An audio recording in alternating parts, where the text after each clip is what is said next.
एक ऐसा चेहरा जिसने सदियों से दुनिया को हैरान परेशान कर रखा है। ये चेहरा एक ऐसी रहस्यमयी मुस्कान लिए हुए है जिसे समझने की कोशिशें पिछले 500 सालों से की जा रही हैं। मोनालिसा, ये अकेली पेंटिंग अपने में सैकड़ों राज छिपाए हुए है। इस वीडियो को आखिर तक जरूर देखना।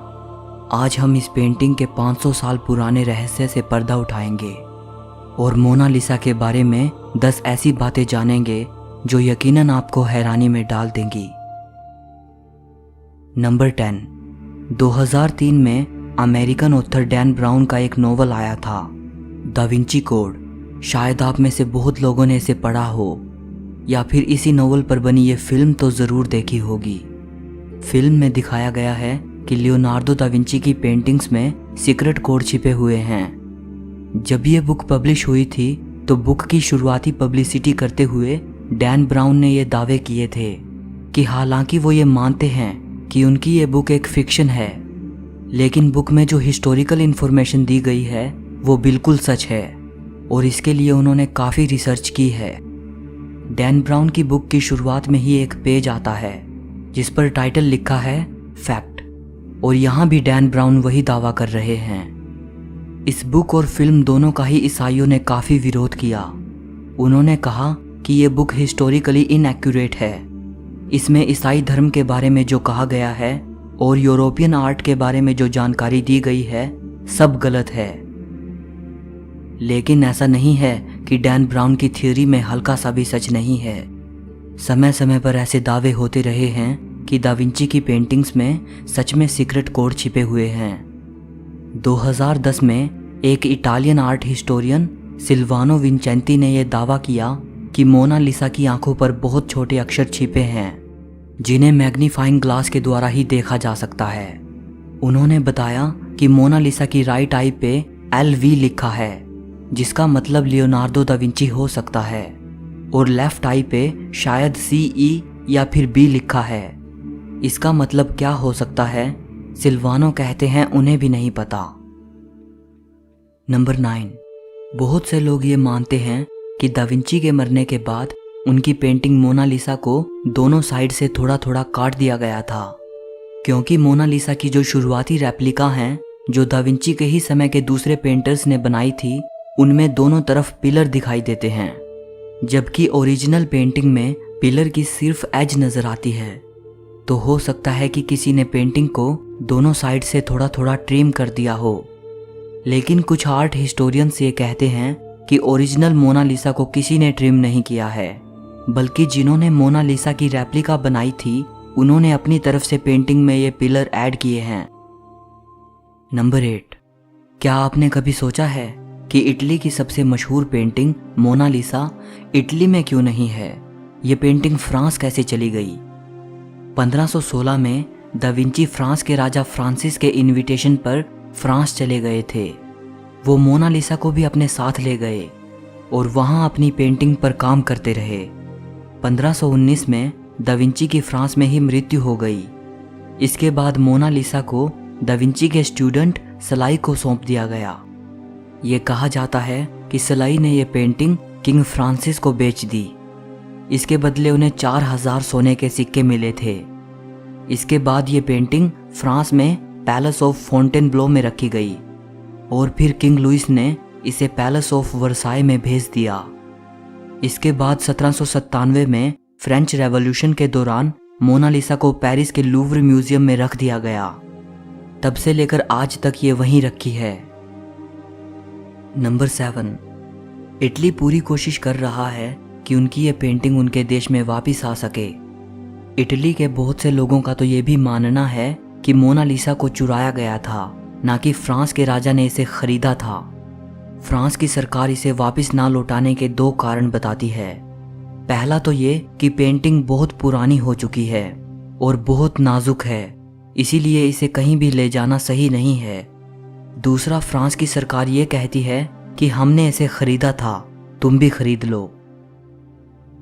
नंबर 6।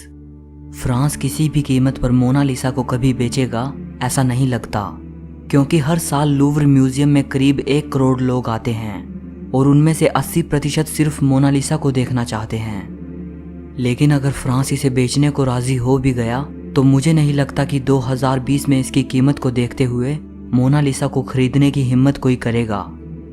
अगर इसे इंडियन रुपी में कन्वर्ट करें तो ये 64 अरब 45 करोड़ 63 लाख 50 हजार रुपीस बनते हैं। नंबर 5, 1530 में किंग फ्रांसिस ने यह डिसाइड किया कि मोनालिसा उनके बाथरूम की दीवार पर सही रहेगी और किंग फ्रांसिस ने इस पेंटिंग को अपने बाथरूम की दीवार पर लगवा दिया। बदकिस्मती से मोनालिसा को कई साल राजा के बाथरूम में गुजारने पड़े और एक्सपर्ट्स ये मानते हैं कि क्योंकि मोनालिसा कई सालों तक बाथरूम में रही तो स्टीम की वजह से पेंटिंग को काफी नुकसान पहुंचा था। नंबर 4, दा विंची ने मोनालिसा पर 16 साल काम किया और इसके बावजूद भी वो इस पेंटिंग को पूरा नहीं कर पाए। जो बात दा विंची को दुनिया का सबसे बेहतरीन आर्टिस्ट बनाती है वो ये कि उन्हें अपने काम को लेकर हद से ज़्यादा पागलपन था। उन्होंने अपने लिए काम किया, वही किया जो उनका दिल चाहता था। ऐसा नहीं है कि दा विंची को अपनी पेंटिंग बेचकर पैसा कमाने की ज़रूरत नहीं थी, इसीलिए उन्होंने अपने लिए काम किया।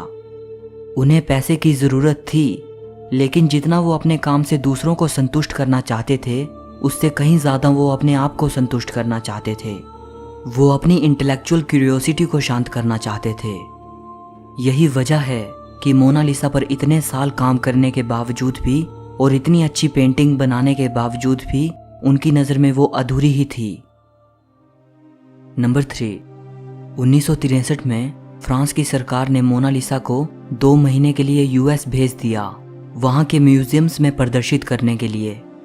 3 हफ्तों के लिए इसे national gallery of art museum में प्रदर्शित किया गया और 3 हफ्तों के लिए न्यूयॉर्क के मेट्रोपॉलिटन म्यूजियम ऑफ आर्ट में प्रदर्शित किया गया।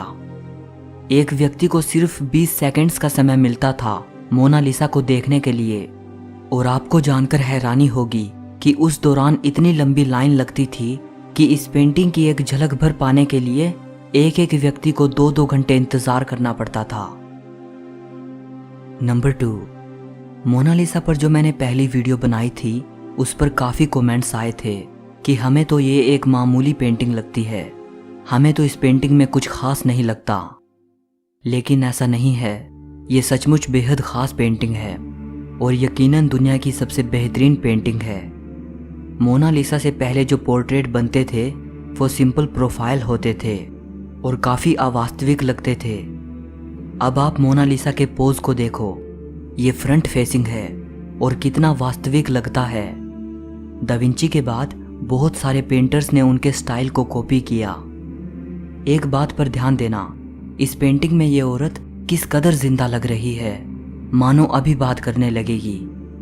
ये काम दा विंची ने एक रेयर टेक्निक से पॉसिबल किया था जिसे स्फुमाटो कहते हैं। इस टेक्निक में क्या होता है कि कलर्स को एक दूसरे में इस तरीके से ब्लेंड कर दिया जाता है कि ब्रश के निशान और आउटलाइंस को देख पाना बहुत मुश्किल है। यही वजह है कि इस पेंटिंग में ये औरत इतनी जीवित और रहस्यमयी नजर आ रही है। दा विंची ने एक और प्रिंसिपल का यूज किया था। उन्होंने इमेज को ज़्यादा रियलिस्टिक दिखाने के लिए बैकग्राउंड से डिटेल गायब कर दी, सो बैकग्राउंड काफ़ी विविड नज़र आ रहा है, बिल्कुल वैसे ही जैसे हमारी आंखें रियल लाइफ में लैंडस्केप देखती हैं। अगर आप दा विंची से पहले की पेंटिंग को देखोगे तो उनमें आपको जितनी डिटेल फोरग्राउंड पर दिखेगी उतनी ही बैकग्राउंड पर दिखेगी। इसीलिए ये दूसरी पेंटिंग्स सुंदर तो हैं, डेकोरेटिव हैं, लेकिन बच्चों की किताबों के इलस्ट्रेशंस की तरह दिखती हैं। नंबर 1, इस पेंटिंग के बारे में सबसे बड़ा रहस्य ये है कि मोनालिसा कौन थी, ये कौन औरत थी जिसकी तस्वीर दा विंची ने इस पेंटिंग में उतारी है। कुछ लोग कहते हैं कि ये एक इटालियन महिला लीसा जियोकोंडो थी। कुछ ये मानते हैं कि ये दा विंची का सेल्फ पोर्ट्रेट है और दा विंची ने अपने आप को स्त्री के रूप में बनाया था।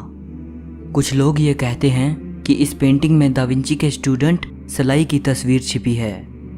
ये भी कहा जाता है कि शायद दा विंची ने ये अपने सीक्रेट लवर की तस्वीर बनाई है। इसके अलावा भी मोनालिसा की आइडेंटिटी को लेकर बहुत सारे अनुमान लगाए गए हैं, लेकिन सच क्या है ये जानने के लिए हम हिस्ट्री में 500 साल पीछे दा विंची के टाइम में चलते हैं।